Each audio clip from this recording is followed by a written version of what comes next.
In 913, a Viking army disappeared in Iran. What happened to them? No one talks about it. Hey, my lovely truth seekers, tonight we're going deep into a forgotten corner of history. A place where fire met steel and the forest swallowed the invaders whole. So go ahead, dim the lights, pull your blanket close, and let's dive into a time filled with blood, betrayal, and silence. This is the Bloody Battle in the heart of Mazandaran, a true story that the world has forgotten. Until now. Picture this. The Caspian Sea stretches out before you, as far as your eyes can see, with a sky above painted in deep, bruised purple. A stiff breeze dances across the water, creating ripples that gently lap at your ankles. You shift your weight from one foot to the other, suddenly feeling a bit self-conscious in your simple robe and bare feet. In the distance, you catch a glimpse of what might be masts, hinting at something dark and sinister lurking where the deck should be. And then you see them, the prows of the ships, the heads of serpents poised to strike. These vessels and their crews feel as alien to this land as the creatures of myth and legend. Honestly, who in their right mind would set sail in weather like this? No sane person would venture so far north unless they were either mad or desperate. And you can sense that these men are neither. There's a purpose to their journey, something dark and terrible at the heart of their mission. One figure stands taller than the rest, broader in the shoulders, with a heavy red beard cascading down to his knees. His voice booms across the water, echoing your terror, demanding that the villagers come out and surrender the town peacefully. Some villagers reach for weapons, but it's clear they're just grasping at straws. Their faces are pale, their voices trembling. They know, just like you do, that it's too late. Maybe you're not going to die quickly or easily. Maybe the Vikings have something worse planned for you, something that will drag out your demise, savoring every moment of your terror. Perhaps they'll take you back to their ships and use you as a human shield. Or worse, sell you into slavery or torture you for sport. The possibilities for your suffering are endless. The die is cast. The Vikings are coming ashore, and soon they'll be upon you, hacking and slashing with their wicked weapons. You want to understand them, to grasp why they do what they do, to learn the secrets of their culture. You know they're savages, uncivilized, everything you're not. And yet you can't help but feel drawn to them, intrigued by their ways, customs, and beliefs. There will be no mercy shown, but you also know that you might never have a better chance to learn about these mysterious people. So here you stand on the shore, torn between fear and fascination, watching as the Vikings draw closer and closer until they're right upon you, grim faces, hard eyes, weapons raised. And you can't help but wonder, will they kill you? Will they spare you? Or will they do something far worse, something that could change your life forever? You and your fellow villagers are about to become the latest victims of the Viking onslaught. The Viking leader threatens that if they don't surrender, they will face the wrath of his crew. But deep down, you know that any resistance would be pointless. These men are too strong, too well equipped. There's no hope for victory. Besides, you feel in your bones that these Vikings are more than just conquerors. They're harbingers of a new age, a time when the old ways will be swept aside, and a new order will rise.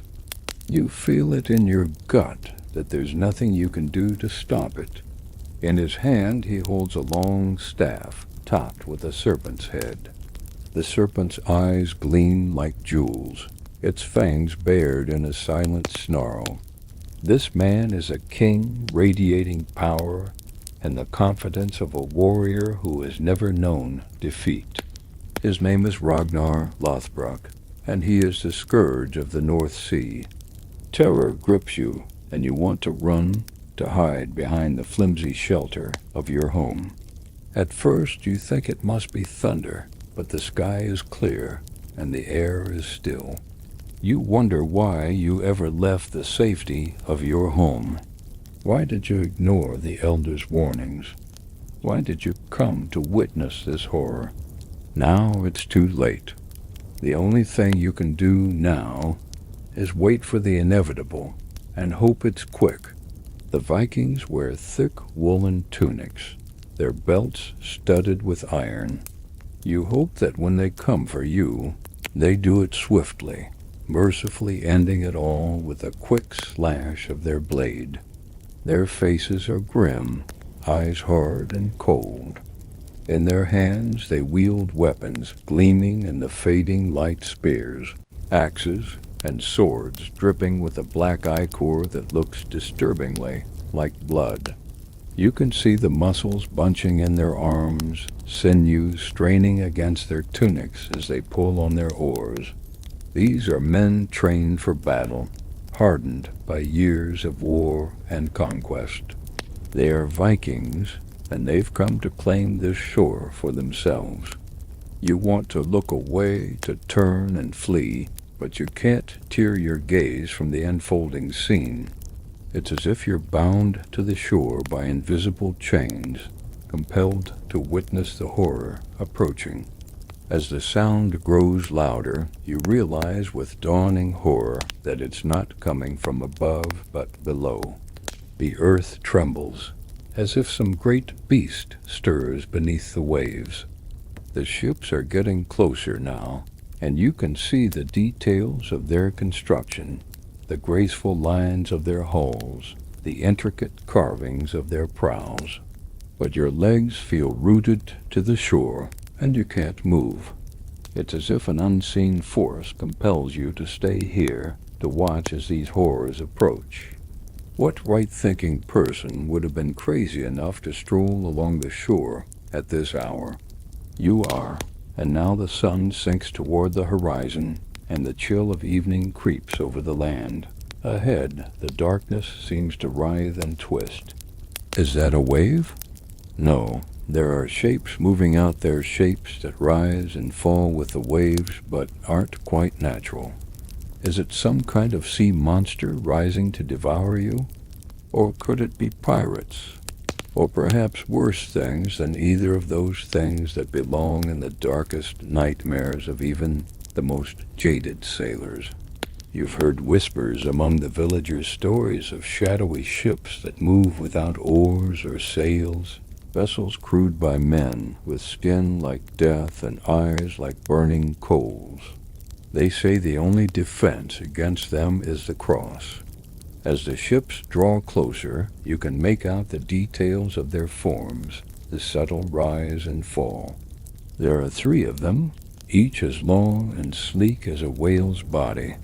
They glide through the waves with eerie grace, silent except for the gentle lapping of water against their hulls. And then you see the figures on board, tall and gaunt, faces hidden behind horned helmets. Some crew members are at the oars, pulling with powerful strokes that drive the ships forward, while others stand at the front and back, peering into the mists ahead and shouting in voices that sound like the clash of icebergs. You know now that this is no ordinary trade fleet. Then you hear a low rumble that seems to come from the very depths of the earth itself.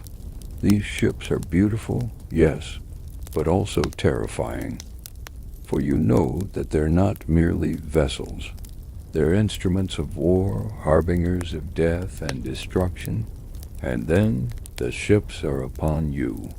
The mist clears, and you can see the crews more clearly now. Their leader strides along the deck of his ship, eyes scanning the shoreline.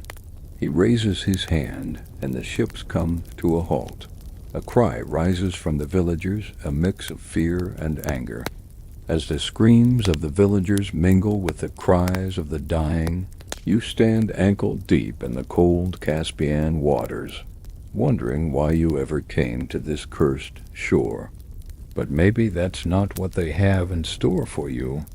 Despite the terror gripping you, you find yourself strangely fascinated by the Vikings, their customs, beliefs, and way of life.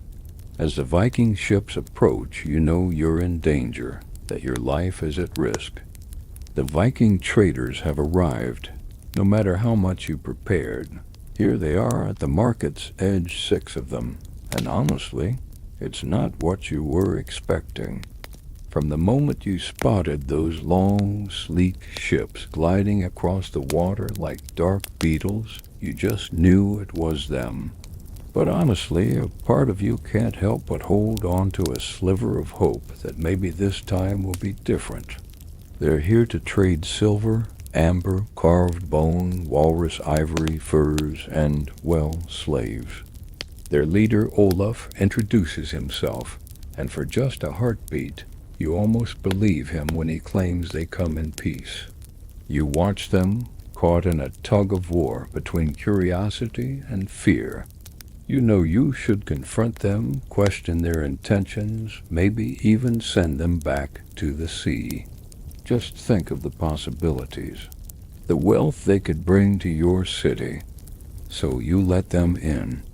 You roll out the welcome mat, throw a feast in their honor, filling their cups with wine and laying out the finest food. But there's something about Olaf that keeps you on edge, his easy confidence, that arrogance, the way he looks at you like you're just a pawn in his game. And as the feast rolls on, you hear low voices across the hall, speaking not in the northern tongue, but in something harsher, more guttural. Then Olaf stands up, a wild grin spreading across his face, and you finally get a good look at him. When he speaks, his voice rumbles like thunder, low and growly. Suddenly, all eyes are on you. He says just one word, but it sends a chill racing down your spine. His hair is a tangled mess, and his beard is long and braided. The Viking traders have arrived. They've taken everything, your life, your city, your hope. All that's left are ashes and the metallic taste of blood in your mouth.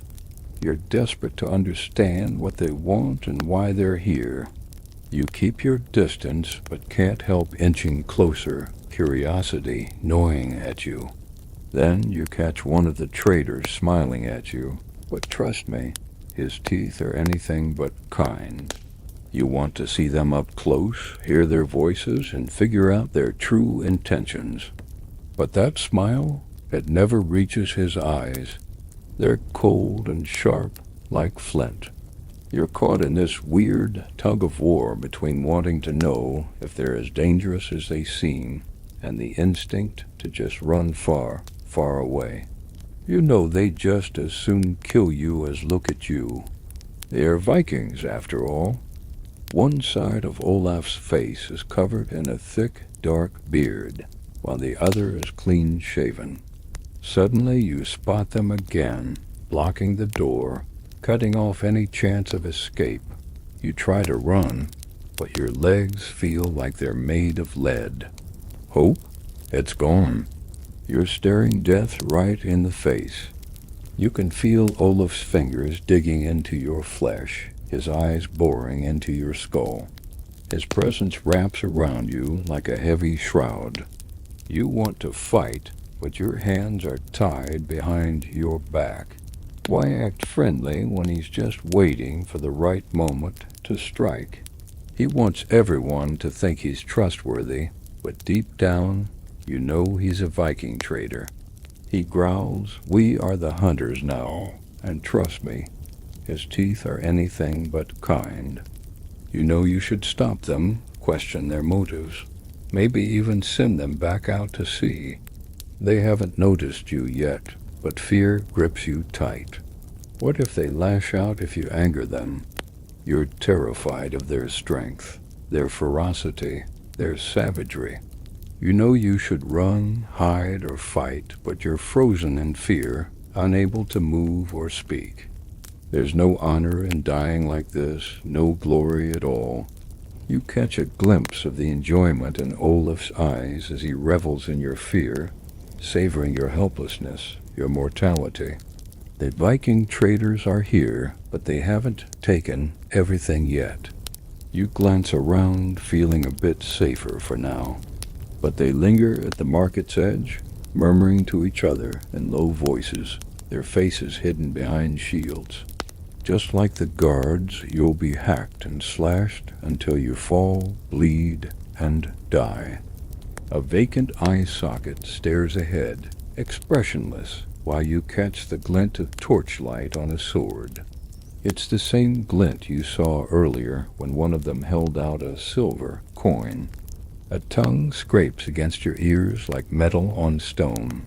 You can't understand their words, but honestly, you don't want to. He speaks in broken northern tongue, but there's a strange music to it. Looking around the table, you realize they're waiting for something.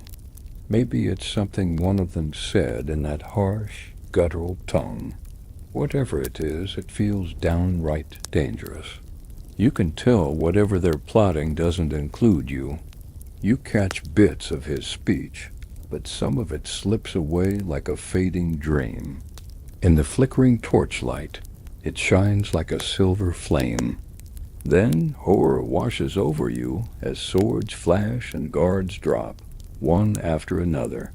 They're not merchants anymore. They've turned into ruthless warriors. There's no honor in their deaths, no glory, just a chilling efficiency that's terrifying to witness. You can feel that the end is creeping closer. Another sword is drawn, then another, until every trader is armed and ready for battle. The air in the great hall is thick with tension. You try to rise, but it's already too late. Maybe these traders won't be as cruel, greedy, or violent as the others. You watch as they start to disembark, their faces hidden behind a wall of shields. 6 men, bearded and muscular, dressed in leather jerkins over mail, each armed with a sword and an axe. One of them steps forward, extending a hand. His face is half in shadow, but when he turns, you notice one eye is dark and empty, a vacant socket, staring right through you. He doesn't even see you watching. He offers a silver coin to the guy next to him, who inspects it closely. Then he holds it up for you to see, turning it over and over. It's got a snarling wolf's head embossed on it. They call themselves merchants, traders, but you can hear the pride in his voice as he talks about his homeland, even though his words sound clipped and harsh. There's no warmth, no humanity, just something hard and metallic lurking beneath the surface. You catch how their hands linger on their sword hilts, how they shift restlessly. Even while he talks about trade, his eyes dart around, scanning the coast, the roads, the gates, always alert, always assessing. You spot 2 of his buddies slipping away from the group, blending into the crowd. You think about the money, the silver, the gold you desperately need. Yet you can't tear your eyes away from them. For a moment, the firelight dances in his eyes. And then it happens, a lull in the conversation, and suddenly one of Olaf's men draws his sword. You watch as they leap from their seats, charging at the guards who are frozen in shock. In seconds, the entire hall erupts into chaos, a whirlwind of steel and fury. And there's Olaf, grinning at you. But trust me, that smile isn't friendly at all. All you can do is stand there, horrified, as his men swarm over the fallen guards, hacking and slashing until they're lifeless. In that moment, those 2 guys who slipped into the crowd earlier flash through your mind. Then the fire catches your city, and the wind carries your screams out to sea. You wake up gasping for breath, drenched in sweat. Just a nightmare, right? You know he's lying, but you can't shake the feeling that it's all too real. You watch them, feeling a mix of curiosity and hesitation. There's something about these Vikings that draws you in, even if your gut tells you to be cautious. Slowly you make your way to the market, heart racing. Suddenly a voice cuts through the bustling noise, a soft sound, sharp as a knife. You spot a younger trader, not quite old enough for a full beard. He says, "We come in peace," but you realize he's not just talking to you. He's addressing everyone around. Deep down, you know better. He's just as dangerous as the rest. Then it hits you. You're in real danger. The young Viking steps closer, one deliberate step after another, his eyes locked onto yours. And then he smiles, but trust me, his teeth aren't friendly at all. You want to scream, but nothing comes out. Before you know it, he's right in front of you, and it feels like it's too late. He reaches out, brushing the cloth over the seam-orb. Then he speaks, his voice low and guttural, vibrating deep in your bones. "They're here to help me fight my enemies, right?" The big guy, Born, flashes a gold tooth and grins. We both knew it wasn't filled with figs, dates, or wine, no spices from the east or silver from the south. "A gift for the foolish king," he chuckled. "Can I really trust this mysterious visitor, or should I stick to what I know? The past few weeks have been pure chaos. My friends and advisors are dropping like flies, and I can't shake this feeling that danger is lurking everywhere. Who's after me?" Every shadow feels threatening, and every smile hides a dagger. We both knew exactly who the enemy was and why they were here. They weren't here to lend a hand. They were here to take over. Honestly, I'd been a total fool to trust them. Suddenly I heard footsteps outside, soft against the stone walkway. Whatever was coming that night couldn't be good. When he swaggered into town, his booming voice made sure everyone knew he was there. Byron had left again, this time to chat with Olaf. And just like that, I gasped. It was Byron, the big guy with that flashy gold tooth. "We bring you greetings from King Olaf," he said, grinning wide. But come on, there were way too many of them to be simple traders. "He's bluffing," one of them muttered. Finally Byron sighed and said, "He has no treasure. We came for nothing, and we're leaving with nothing." Merchants dealing in silk and spice usually come alone or in pairs. They didn't waste any time asking to see me. I totally saw it coming. "We bring you greetings from King Olaf," Bjorn boomed, his voice echoing like thunder. It didn't take long to figure out what he was after. He wanted to know where I stashed my treasure. Seriously, how does a king even answer that? These guys rolled in with a force, led by a dude who just oozed power. "There's something in the castle. I can feel it," he said, all mysterious-like. From my tower I could hear them bickering in the market square, their voices cutting through the night. As they sailed away, I poured myself a cup of wine, thinking, "Do you really think old Titus has treasure enough to interest the Northmen?" Then one night a voice shattered the silence. Just after midnight it came again. "Open the door, King."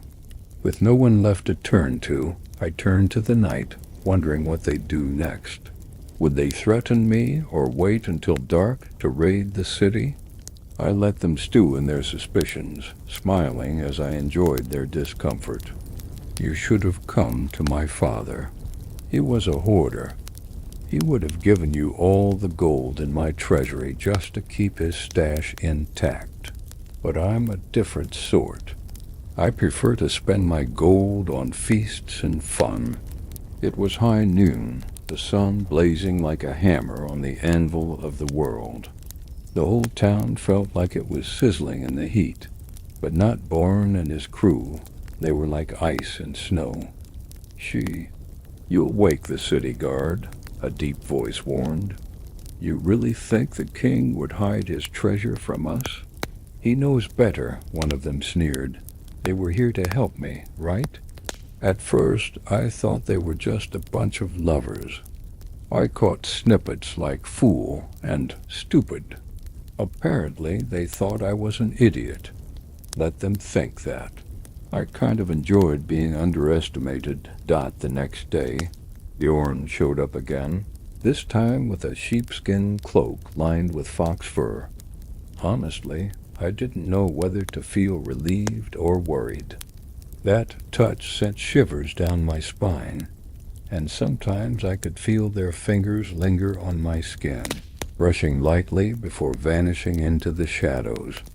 I was all alone in the castle, and those nights felt endless and cold. Only the biting north wind howled through this part of town, bringing nothing but death and destruction. So what did these icy strangers want? They crept through the shadows, weapons drawn, and burst into my treasure room. I unlocked the door and stepped onto the fire escape. "Come," said the voice. "I have brought you allies." 3 cloaked figures stood in the courtyard. The folks in my city were too scared to talk. Merchants brushed me off, and even my family had turned their backs. I let out a breath I didn't even know I was holding. Fools! Did they really think I'd stash my treasure in the castle? How clueless can they be? I had no plans to hide anything here. My treasure was safe, and honestly, it was growing. They talked about trade, but it was obvious they were gearing up for war. Then the other 2 guys stepped forward, pulling off their hoods. They were tall and muscular, their faces sharp and tough like chiseled stone. "Together," Bjorn said, "we can defeat your enemies." I glanced from one face to the next, feeling the tension. One night I caught a whisper, "The Persians grow weak." I tightened my grip on my dagger while they seemed too busy mapping my city and memorizing my defenses to notice. I felt completely alone. That voice sent chills down my spine. "Who are you?" I asked, though I had a feeling I already knew. "I am the night," it replied, "and I have come for you." I knew those long ships on the horizon were his. I knew exactly why they were here. "And we bring you gifts," he said, stepping forward with a heavy sack that landed on the table with a thud. I slipped on the cloak he handed me. It had that classic Viking smell fish and leather, you know? But there was something else lingering in there that I couldn't quite put my finger on. The guys had finally left, and I could finally breathe easy. I downed the last of my wine and headed to bed, chuckling to myself. I had totally outsmarted those clueless Vikings. But then that deep voice boomed again. "The walls are thick here, King Titus. Your guards won't hear us." "The night is short, and we've got a lot to discuss," he continued. I stared at the doorknob, feeling a mix of uncertainty and curiosity. I needed help, but who could I trust? They knew the tides and the gatekeeper's routine. I realized I wasn't as clever as I thought. "Who are you?" I asked, gripping the door handle tightly. One figure stepped forward and pulled back his hood. "And we bring you allies. They meant me no harm." I felt it in my bones. I never saw a face, just a pale hand that would reach in and then vanish as quickly as it had come. I let them stew in their suspicions. I liked being underestimated. But I wasn't as clever as I thought. Empty. No treasure here. I watched from my window, hidden in the darkness. Everyone knows the Northmen come for two reasons: trade or war. They searched the whole city, every tavern, every house, but didn't find what they were looking for. There was something about how he carried himself, something in his eyes that spoke of ice and steel. Their eyes shone like glacier lakes, and their skin looked like it had been carved from marble. Do I spill the truth and risk losing everything? Or do I play it smart and lie to these dangerous visitors? I went with the lie. I chuckled, a genuine laugh. You really know how to flatter me, big man.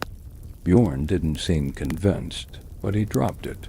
Eventually they left, grumbling as they walked away. When night fell, those men slipped into my courtyard. Every night, with the moon shining bright, they came to my window. So I wasn't shocked when they started drawing maps in the flickering lantern light, plotting out my ports, my paths, and my temples. There were no boats coming out to greet us, no vendors eager to offload their wares. All was unnaturally still. A band of heavily armed men stood amidst the carnage, their faces hidden behind ornate Persian helmets. Their leader, a towering figure with a cruel visage, held aloft a banner emblazoned with a snarling wolf. Each swing of their sword added another tally to the growing number of fallen men around me. The joyous laughter that had once echoed here was replaced by the heavy silence of mourning. As the first rays of dawn pierced through the smoke, I stood on the beach, watching the sea. What had we done? In our quest for vengeance, we had become the very thing we had sought to destroy. My hand trembled as I pulled my sword from his chest. It was soaked in blood, the crimson liquid dripping down its length. We had landed a serious blow, but honestly, it felt empty.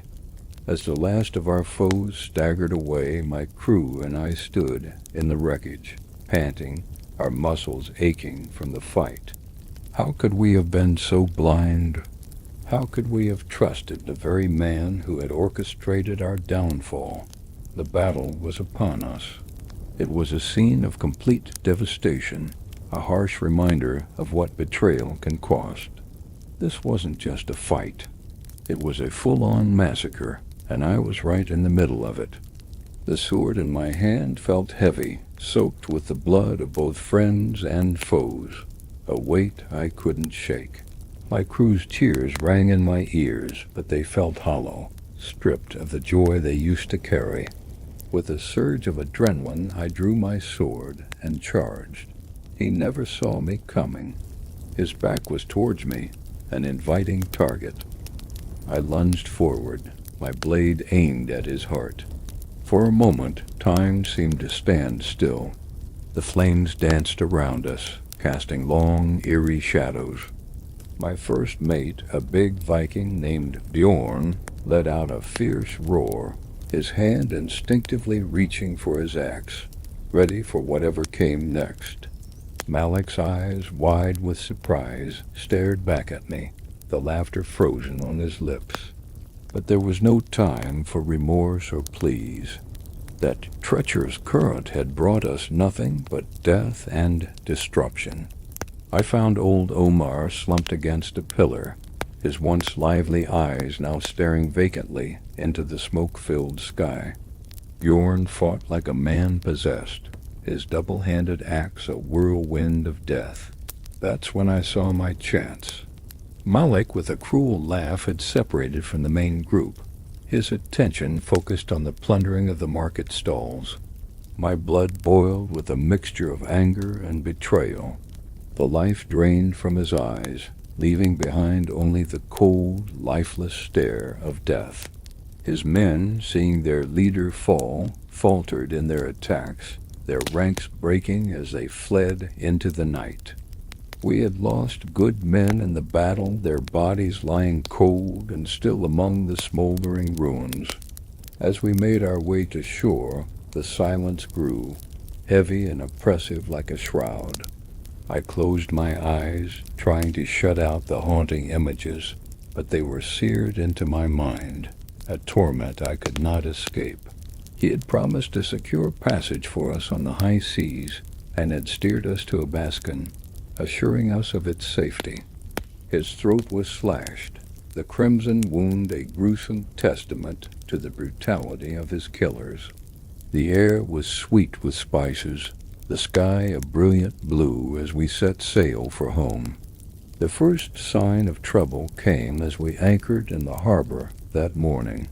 His face, once so welcoming, was twisted into a snarl, his eyes gleaming with triumph. It was then that we saw the source of the eeriness. Every tent in the marketplace was engulfed in flames, the air thick with smoke and the stench of burning wood. In the distance, we heard the rhythmic clang of metal on metal, the scrape of shields, and the angry shouts of men at war. Then I saw him, the man who had led us into this trap, and lifeless, their chests, bearing the telltale red stain of blood. We were being overwhelmed, our numbers dwindling with each passing moment.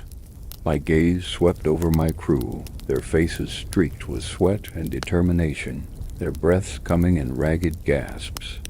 But there was more to this voyage than met the eye, for danger lurked in the shadows, ready to pounce when least expected. We were sailing for a baskin, an island paradise known for its bustling trade and friendly folk. He cut down 3 men in quick succession, their heads rolling across the ground like macabre bowling balls. A baskin, once a beacon of trade and camaraderie, was now a graveyard of memories. Their twisted expressions and silent screams served as a painful reminder of our choices. My crew shifted around me, their faces grim and determined. They were ready to fight back, to avenge the innocent lives taken in this cruel betrayal. The attackers were many, their armor gleaming in the flickering light of the torches they carried. The island of Abaskan, once a symbol of hope and prosperity, now stood as a monument to our folly. And as the sun rose higher in the sky, I knew that the journey home would be the longest and loneliest of my life. These were the same men we had shared tankards with just days before, laughing and swapping stories under the warm sun. Despite their dark attire, their faces were lit up with a manic glee, their eyes shining with the thrill of the fight. Around me, the battle raged on, the clash of steel on steel echoing across the burning island. The sweet aroma of spices had turned into the acrid stench of burning wood and charred flesh. In that moment, it felt like the whole world paused to witness Malek's end. The flames roared, shadows twisted, and Malek's lifeless body crumpled to the ground, a final silent proof of his betrayal. The sea stretched out before me, a vast, unforgiving expanse that mirrored the emptiness within me. The whispers of the dead would haunt my every step, a constant reminder of the darkness that had fallen over Abaskan. The once vibrant colors of the market were now overshadowed by the grim hues of death and decay. The air was heavy with the metallic taste of blood, mixed with the anguished cries of the dying and the triumphant shouts of our attackers. The flames danced into the night sky, casting eerie shadows all around us. "Treacherous dog," he'd bellowed, his voice echoing through the deserted marketplace. "You've pulled your last trick, Malek." In that moment, there was no celebration, only the haunting faces of those we had lost. Then I spotted them, lying at the feet of the men in black, the merchants of Abaskan, their faces ghostly pale. But for every man Bjorn felled, 2 more seemed to take their place. I knew I had to act fast. If we didn't turn the tide, we would all die here, our bones added to the growing pyre. My heart sank. With a swift, decisive stroke, I plunged my sword deep into his chest. Now they were dead, their lives snuffed out like candles in the wind. His name was Malik, a merchant we had befriended on our last voyage. But now he stood before us not as a fellow trader, but as the architect of our doom. Abascon, it seemed, had become a battleground. But what we didn't know was that beneath that welcoming facade lurked a viper's nest of deceit, and we were about to become its latest victims. As we stumbled through the burning market, the answer to our grim riddle presented itself. But Malik was ready for us. With a flick of his wrist, he signaled his men, and they surged forward, their swords flashing in the firelight. He gasped, the breath hitching in his throat. And then it hit me, the full weight of what had transpired here.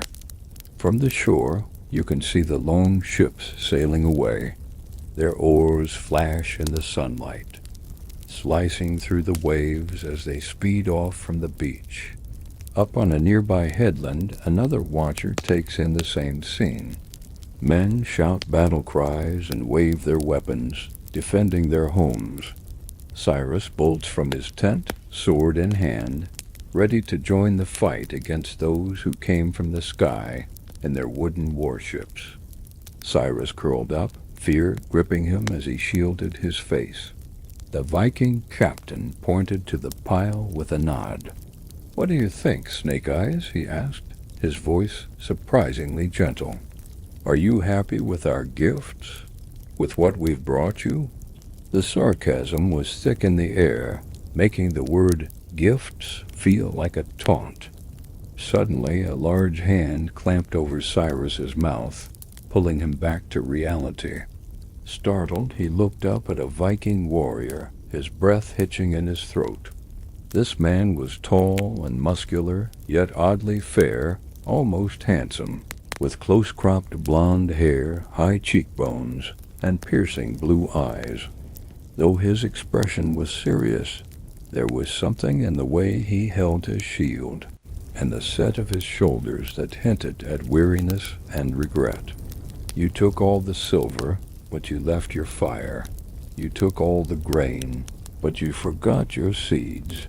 You can have all the dates in Persia, but you will never have our patience. You can rule the sea, but you cannot touch the sky."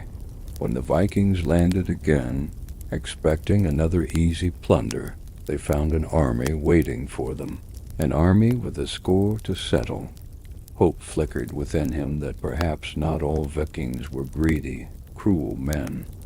Maybe the captain felt just as torn about raiding as Cyrus did about betraying his own people. After hours of battle, Cyrus finally spotted the Viking captain fighting bravely against overwhelming odds. A grin crept across his face, revealing teeth like sharp fangs.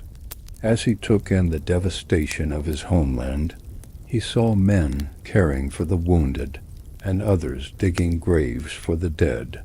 His long, dark hair whipped in the wind, his strong frame standing out against the glowing sunset. He wore the finest garments looted from the Persian nobles, a necklace of captured rubies at his throat, a crown of twisted gold upon his head, and in his hand he held a goblet fashioned from pure silver, the finest metal the Persians had to offer. Some wept for their losses, but most were too stunned to feel anything. In that moment, hope died within Cyrus, replaced by ice-cold certainty. This man was no hero. He was a monster. Even as his men fell around him, the Viking still fought with honor, his spirit unbroken. "You may have plundered our villages, but you also left behind our children. Burn in the forests of Mazandaran." When the Norsemen returned to the ship, dragging captives and plunder with them, the captain approached Cyrus with a cruel smile. The Vikings might have thought they'd won, might have boasted of their victory, but they hadn't taken something precious from Mazandaran, hadn't stolen their fire, their will to fight, their desire for revenge.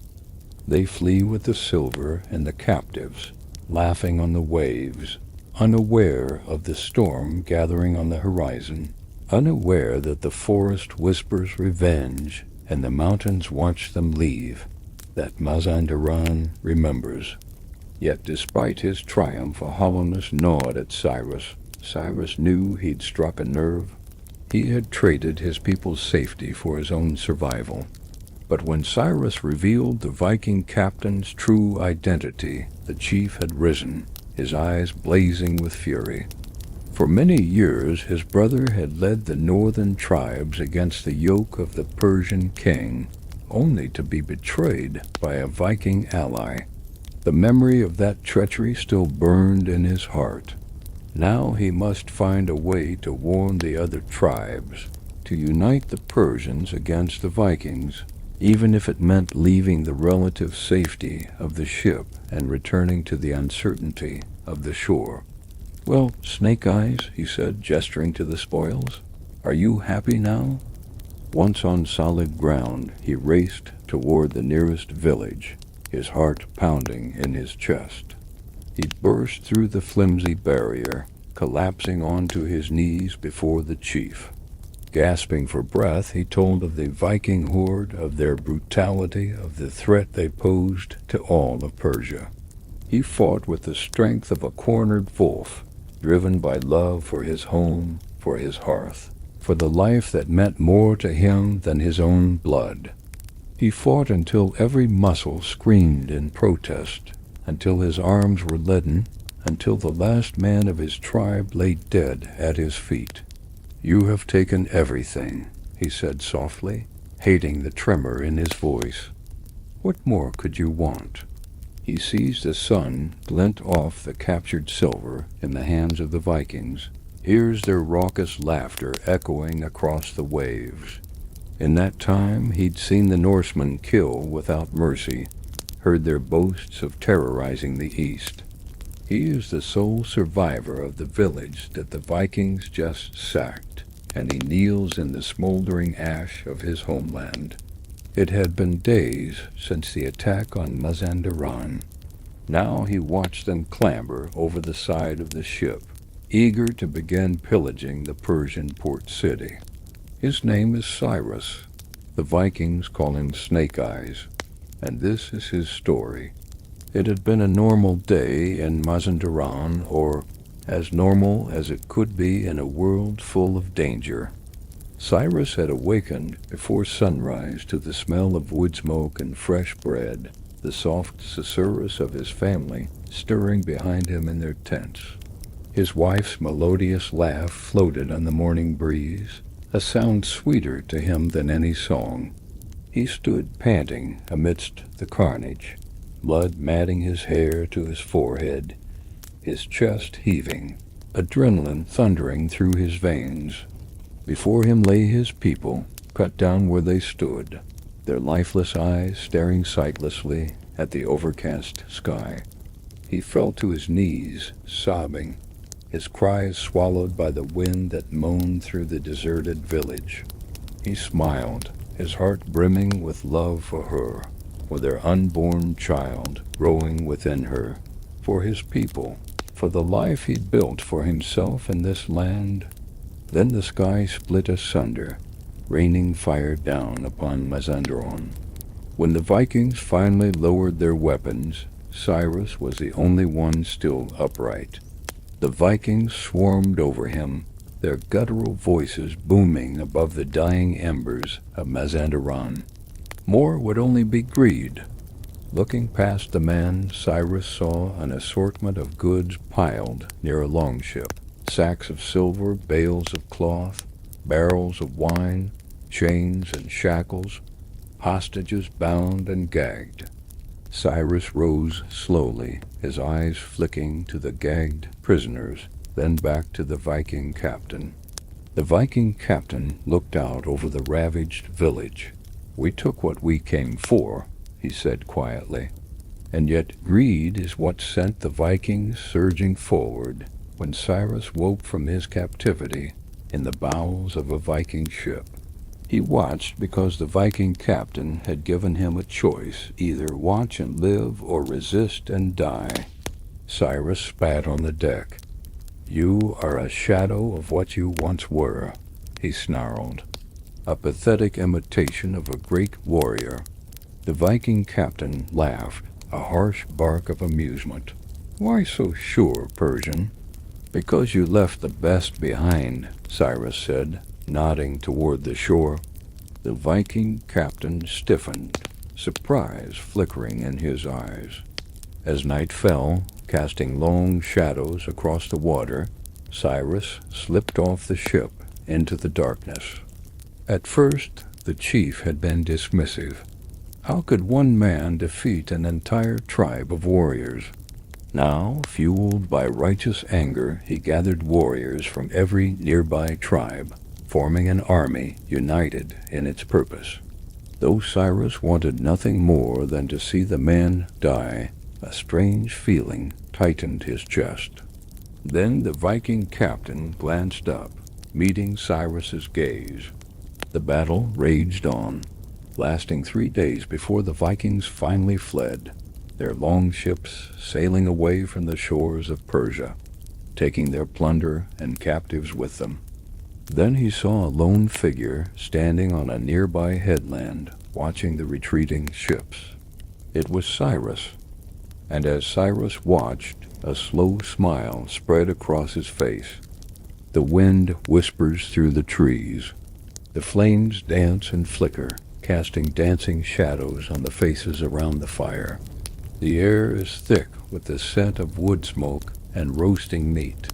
It's a peaceful scene, one of camaraderie and unity. A group of men sit around the fire in a clearing in the forest. They are a motley crew, but they are united in their purpose. Among them sits Arya, a young man with a fierce determination in his eyes. He is eager to join the fight against the tyranny that has oppressed his people for so long. For weeks they had been gathering supplies and weapons, preparing for the coming battle. He had seen much death and destruction, but his spirit was unbroken. The trees stood silent and still, their branches reaching up to the sky like the arms of giants. The oppressive weight of the night pressed down on everything, making it hard to breathe. Suddenly a twig snapped in the undergrowth, and a pair of glowing eyes appeared in the darkness. They were followed by the sound of heavy footsteps, and a large shape began to emerge from the trees. The wind had died down, and there was not a sound to be heard except for the distant hoot of an owl. But the forest remained silent, or so it seemed. They argued and shouted, their voices echoing through the silent forest. Fear tightened its icy grip around their hearts. Their breaths coming in short gasps, they clung to each other for support, seeking comfort in their shared terror. It was primal, ancient, filled with raw power and menace, and the trees themselves seemed to whisper secrets of the dead. But their terror was not unfounded, for in the dark hours before dawn, the forest comes alive with danger. Every time they thought they had heard nothing, a new sound emerged from the darkness, startling them anew.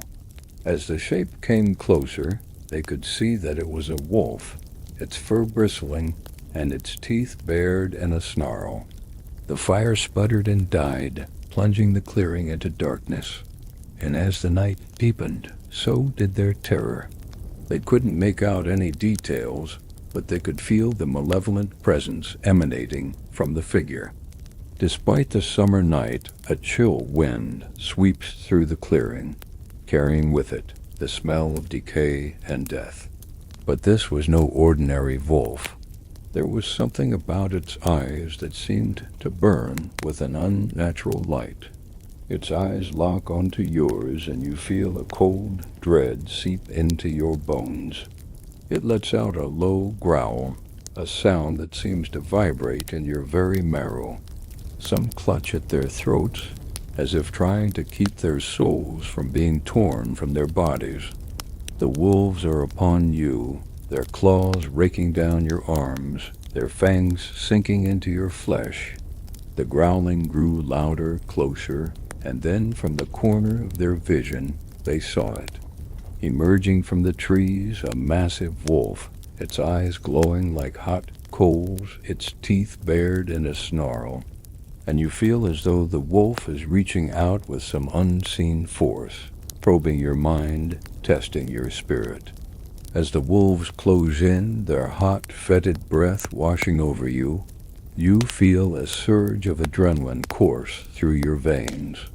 And as it took another step forward, they saw that it was wearing a leather collar around its neck, a collar that had once belonged to a human. And as you struggle, you feel yourself being pulled, inch by agonizing inch, into the darkness. There was Halil, a former merchant with a sharp mind and even sharper tongue. He was the strategist of the group, always thinking several moves ahead. This is your moment, the moment for which you have trained, prepared, and hoped. They tell of creatures that prowl the night, preying on the weak and innocent, draining the life force from their victims and leaving behind only husks of their former selves.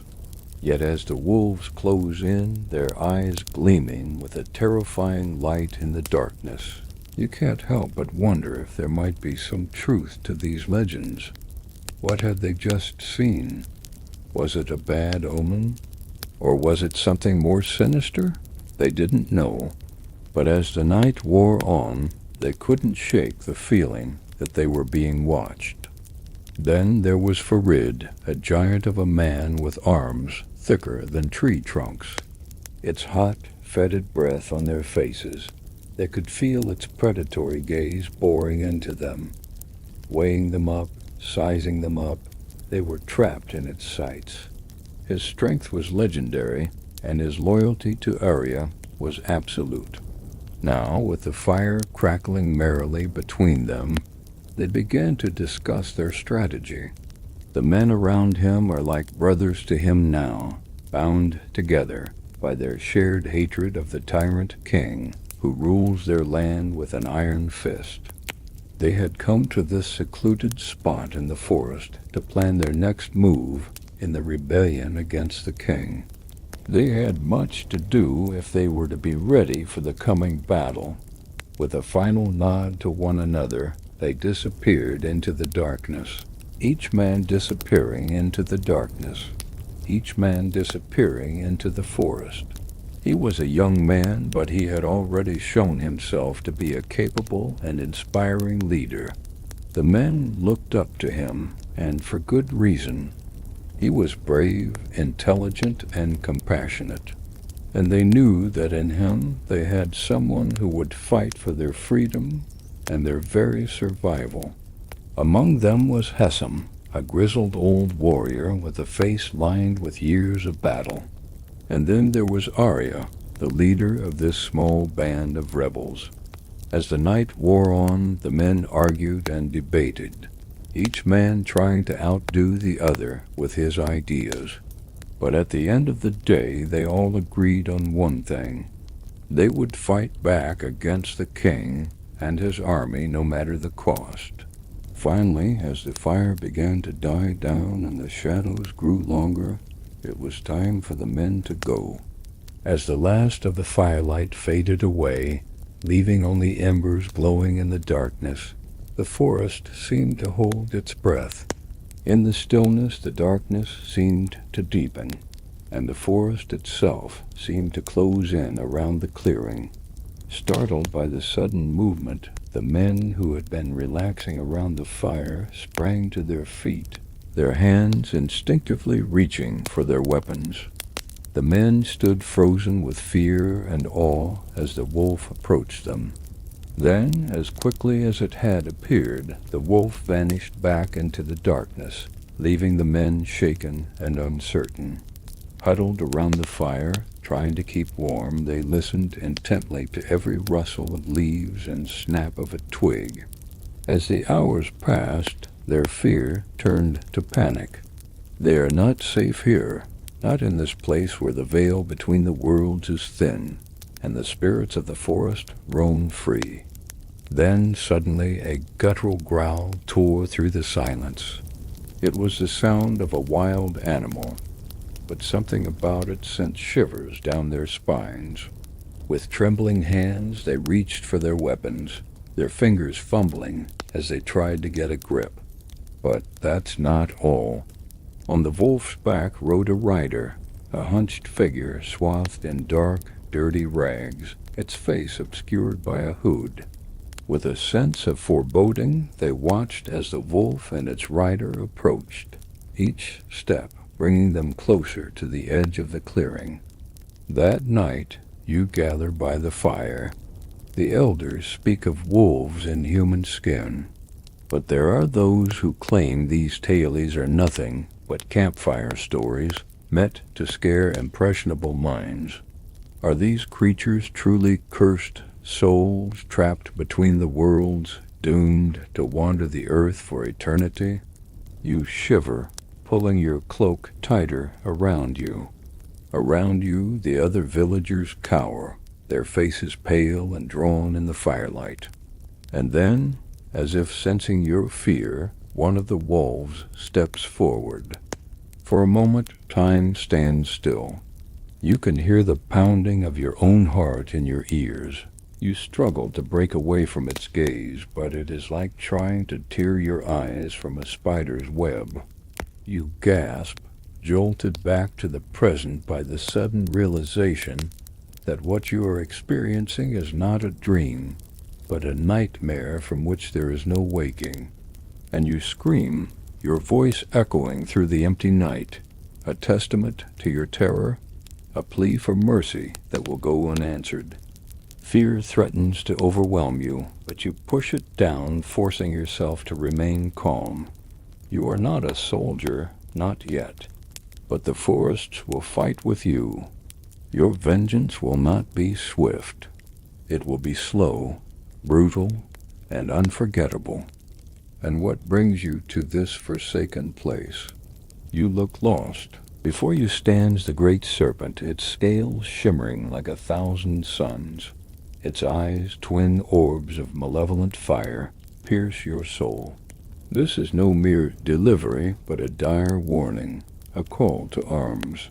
So brace yourselves, warriors of Midgard, for what I say now will shape the very destiny of your kind. Yet know this, the gods are watching. They see your courage in the face of overwhelming odds.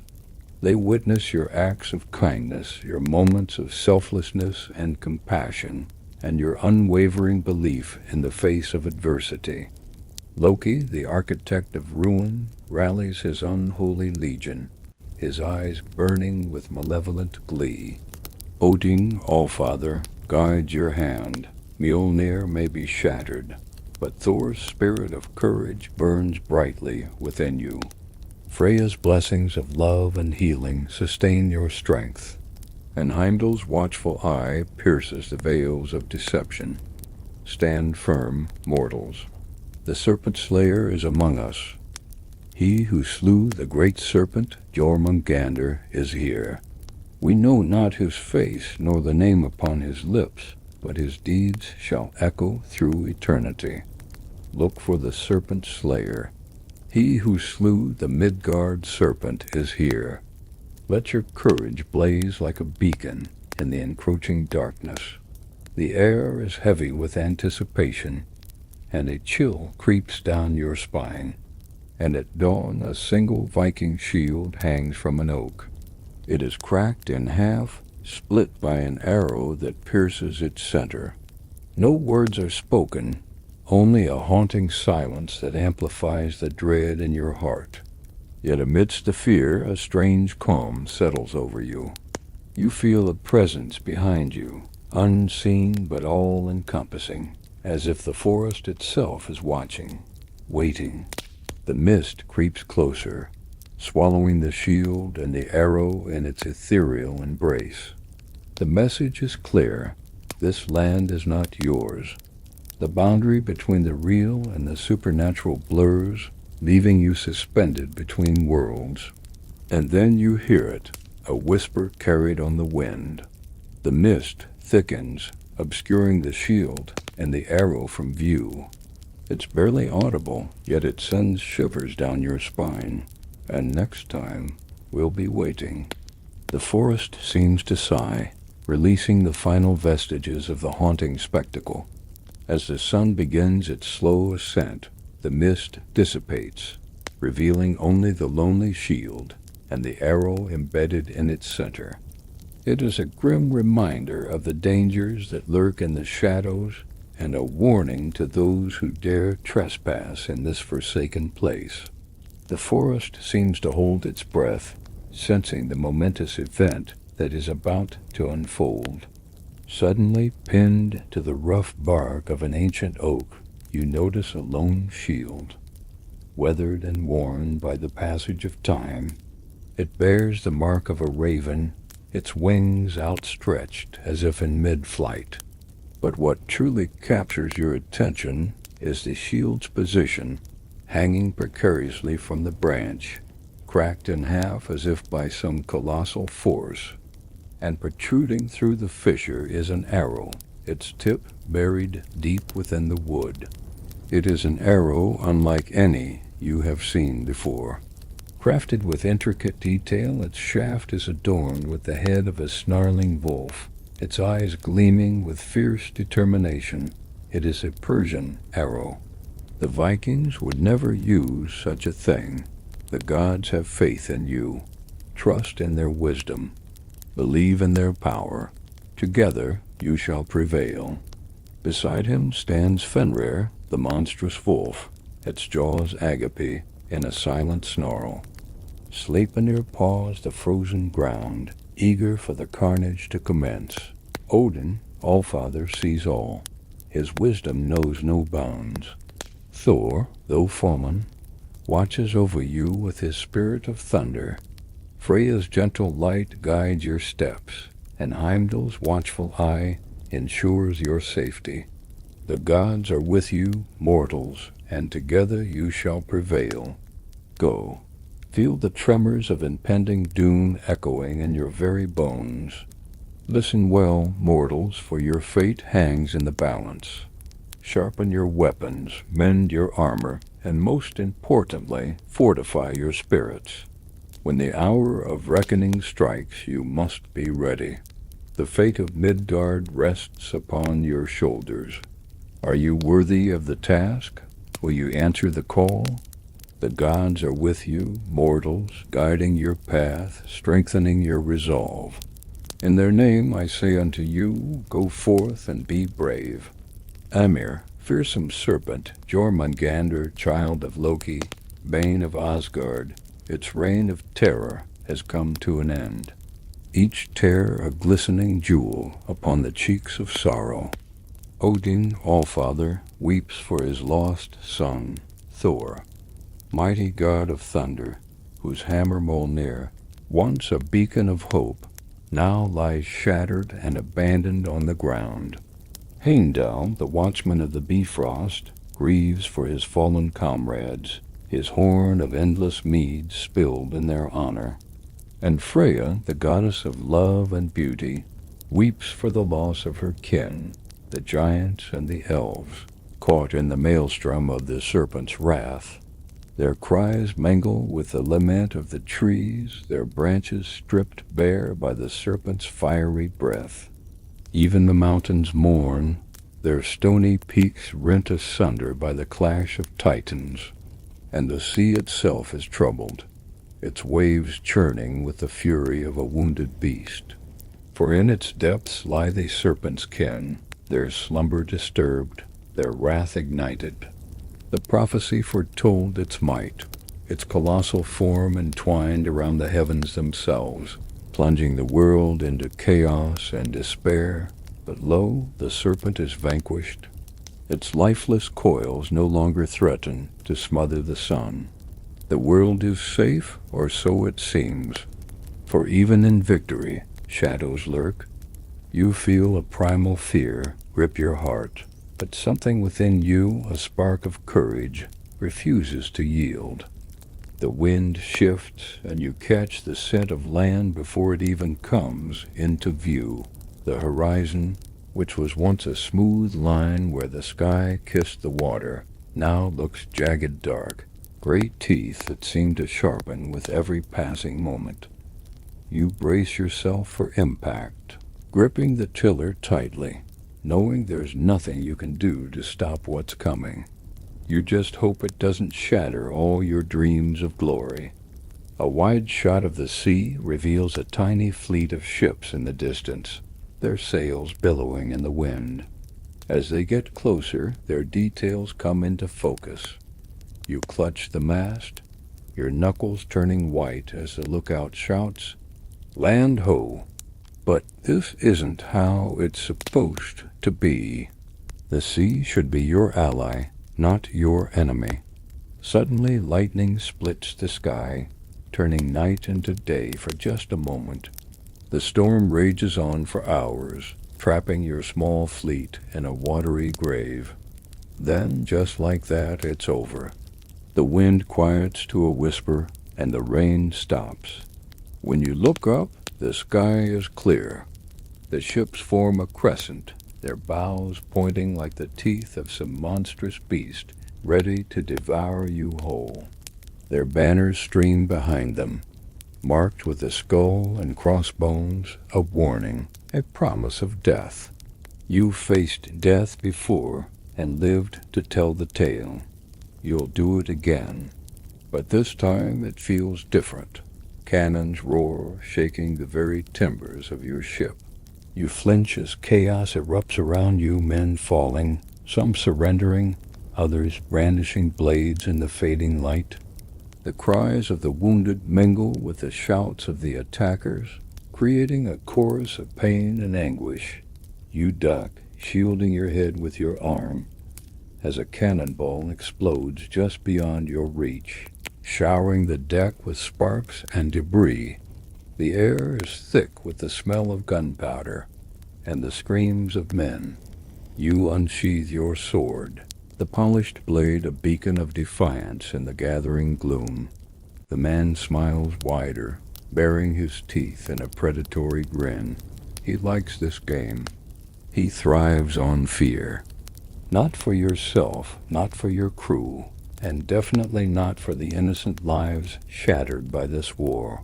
But here you are. You stayed because duty keeps you tied to this cursed shore, bound to a fate that feels worse than death. He wants more than just your life. He wants your very soul. You push forward, that taste of victory dancing on your lips, but it slips away just as quickly. The man shakes off your attack and lunges again, trying to drag you down into the abyss, snuffing out the last flicker of hope in your heart. His sword flashes like silver in the dim light, and you want to end this, but you just can't. You might have won this battle, but the war is far from over. Out there, beyond the horizon, another fleet is sailing toward you, eager to claim the spoils of war. The sea doesn't sleep, but sometimes it dreams. And when it does, it dreams of endings and new beginnings. Before you stretches the vast, unending sea, a reminder of the journey still ahead. The sun rises, painting the sky with hues of hope and promise.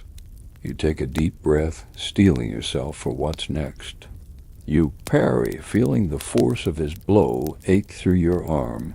You are a sailor, a warrior, a survivor.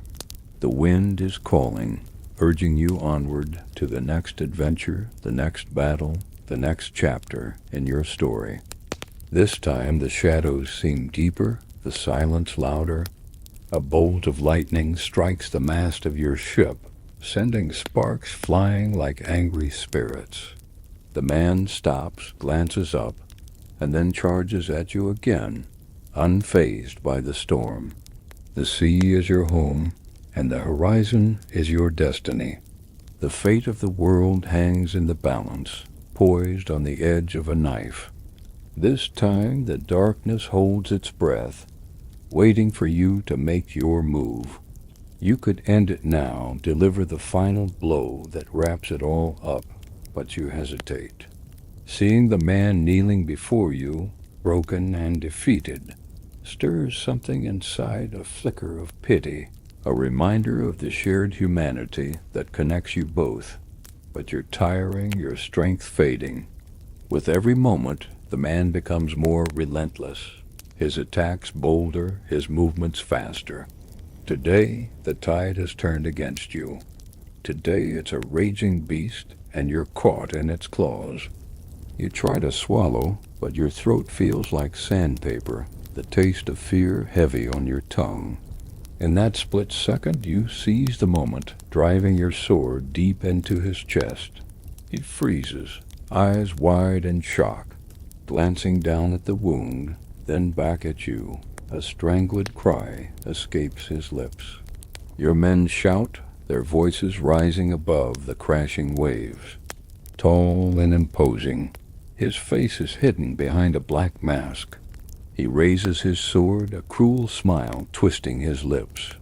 You recognize that smile. It's the same one he wore when he led the raid that took everything from you. Around you, your men form a tight circle, their faces grim and determined. They're good men, loyal, strong, and they trust you. Suddenly, the ground shakes with the thunder of approaching footsteps. His men are coming for you. They've been sent to finish what he started, to collect the prize waiting for them on this forsaken beach. You won't let them down. You can't. Lowering your gaze to the beach below, you see a place you knew so well as a child. Anger surges hot and bitter inside you. You order your men to charge in, to cut down every last one of the invaders and avenge these innocent people. The huts are gone, replaced by makeshift tents of hide and wood. The villagers huddle inside, faces pale with terror. This was supposed to be a peaceful village where people lived simple lives, raising crops and fishing in the shallows. Why would anyone attack such a place? The sea doesn't sleep, but sometimes it dreams, and when it does, it creates monsters. They aren't much to fear, nor is the handful of troops disembarking upon the shore. As you stand there surveying the damage, the ground beneath you begins to tremble. On the horizon you see more ships too many to count, their sails black as the darkest night, billowing in the wind. They're coming for you. They've been waiting for you. It's not enough to raise an army. It's not enough to sound a battle cry. It's just a raid. You scramble up the rigging just in time to see your mate wrestling with the wheel, his face ashen, eyes wide with alarm. The sky is the color of dirty linen, and the sea churns in a wild mix of greens and grays. The wind is a hungry beast, tearing at the sails, threatening to rip them from the ship. And really, it's not like the sea can hold anything back. It's endless. You let out a breath you didn't realize you were holding and leaned back against the mast. The sea doesn't sleep. That's all you know for sure. You've sailed these waters together for years, and he's never steered you wrong yet. You turn to go below deck, leaving the wheel to your first mate, a grizzled old salt with a face like a crumpled napkin. You trust him. Now the sun dips below the waves, painting the sky in hues of dying embers and bruised purples. The stars come out one by one, cold and distant, indifferent to the drama unfolding on the waves. The stars don't care about men or their squabbles. They've watched empires rise and fall, and they'll keep watching until the very end. It's comforting to know that when everything feels overwhelming, the stars stay the same. Then morning hits, and you're jolted awake by shouting and the creaking of ropes. Looking out, you spot more ships on the horizon, way too many for just a simple raid. You rally your crew to batten down the hatches and brace for battle. Thunder rumbles overhead, shaking the ship to its core. But when the sea doesn't sleep, it brings nightmares right to your doorstep. You watch as the enemy fleet closes in, their numbers swelling with every passing moment. Then horror strikes. You see bodies sprawled on the ground, twisted and broken, their life force spilled onto the sand. When the sea doesn't sleep, even victory can taste like ashes in your mouth. This isn't just a coincidence. This is war. Your heart races, pounding like a drum in your chest. You grip your sword, the cold steel grounding you, as the lead ship looms closer, its shadow darkening the sky. Suddenly, a red-hot musket ball whizzes past your ear, a deadly whisper in the chaos, reminding you that danger is right here, right now. Through the smoke and haze, a figure steps out of the shadows. You had one chance to escape, one chance to flee while you could. The man strides toward you, his eyes piercing into yours. As he approaches, the sky above him darkens, as if even the heavens are taking note of his wickedness. The sea doesn't sleep, and neither does your foe. As he closes in, you catch a glimpse of the madness in his eyes, the unquenchable hunger driving him. But you won't back down. You won't give in without a fight. You circle each other, sizing up your opponent, feeling the tension crackle in the air. For a heartbeat, time stands still. You and the man are locked in a deadly dance, swords clashing like thunder, eyes locked in a fierce duel of wills. Then he falters, surprise flashing across his face. The battle swirls around you, a storm of steel and sweat, grunts and gasps filling the air. And then you spot it, a flicker of fear in his eyes, a crack in his bravado.